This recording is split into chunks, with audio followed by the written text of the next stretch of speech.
A new manufacturer is coming to Imsa in 2025, and no, it's not going to be in the WeatherTech Championship. Imsa has a ton of great support series under their umbrella that showcase a wide variety of cars. And while they may be best known for the WeatherTech Championship, they boast many single-make and multi-class support series that travels around with them on the calendar. Now, one of those series, and honestly one of my favorites to watch, is the Michelin Pilot Challenge. Now, this series features two classes, the GS or Grand Sport class that features GT4 machinery, and the TCR class. This class features TCR homologated cars competing with engines tuned to produce between 300 and 350 horsepower while running speeds in excess of 140 miles an hour. And despite some vastly different cars competing in this class, the competition is equalized by adjustments to the fuel tank capacities, ride height, power, and weight of the cars. Now, the TCR class has seen some fairly consistent field sizes in recent years. However, it hasn't seen the diverse manufacturer participation that we've seen in some of the other Imsa series. This is set to change though, as Cupra will be joining the Michelin Pilot Challenge grid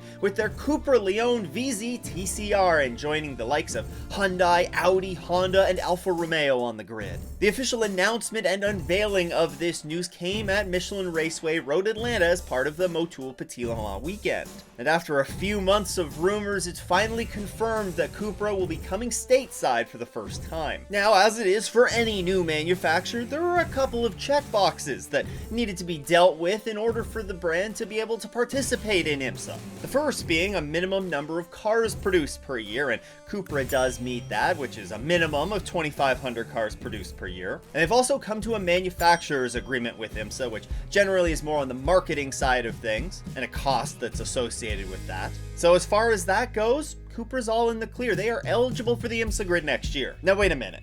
You've probably never heard of Cupra before, so why on earth would they be looking to join the Imsa grid? Well, Cupra is the performance sub-brand of Spanish manufacturer Seat, and Seat is owned by the Volkswagen Group. Earlier in 2024, it was announced that Cupra would be looking to join the US market in 2028 or 2029 with an electric car lineup.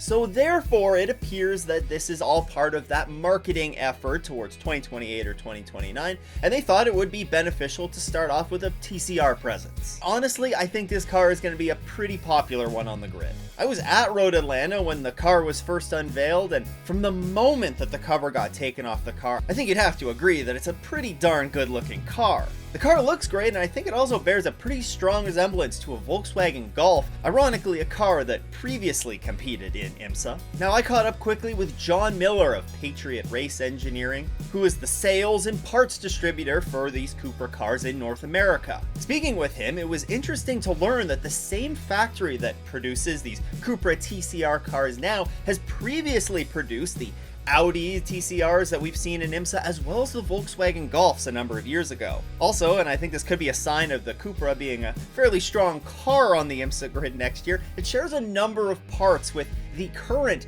Audi RS3 that is competing in the Pilot Challenge. There was also a test in the weeks leading up to the Petit Le Mans weekend where prospective customers could come out and see the car in person before, of course, committing to purchase it. At the time of me recording this, though, there are no confirmed customers yet. And with the off-season being a relatively short one, it may be a long shot to see a few of these cars on the grid at the Rolex, but we do already know there's one car in North America, the one that was unveiled at Petit Le Mans, and it is for sale, so it could feasibly be on the grid for the Rolex 24, but I think any outside of that one, we may be looking at coming in as sort of a mid-season addition to the grid as opposed to a full season entry, but we'll have to wait and keep an eye out for more news on that front. However, though, this announcement is significant as it brings another manufacturer into the mix and already a fairly diverse group of TCR manufacturers. And while Cupra have yet to compete stateside with any form of TCR car, they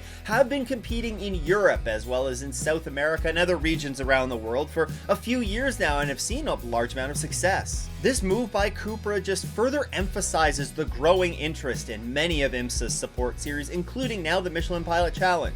And with many of Imsa's other support series seeing an increase in manufacturer interest, or in some cases, brand new standalone support series created on their own, it's great to see another TCR manufacturer enter the mix and show some love to the Michelin Pilot Challenge as well. And heck, hopefully we'll see a couple more manufacturers join the Pilot Challenge grid in the next few years. Mazda. It's not just Cupra that's coming to the Imsa grid here. It was previously announced that Hyundai and their luxury brand Elantra, Genesis, my mind was clearly in TCR mode when I recorded this, would be working towards a GTP entry here for the coming seasons. You can learn all about that right here. A huge shout out to all of the channel supporters. If you too want to support the show, you can head to patreon.com/offandtheesses or click that join button below. Once again though, thanks for tuning in. I hope everyone has a great race weekend and doesn't go off in the S's.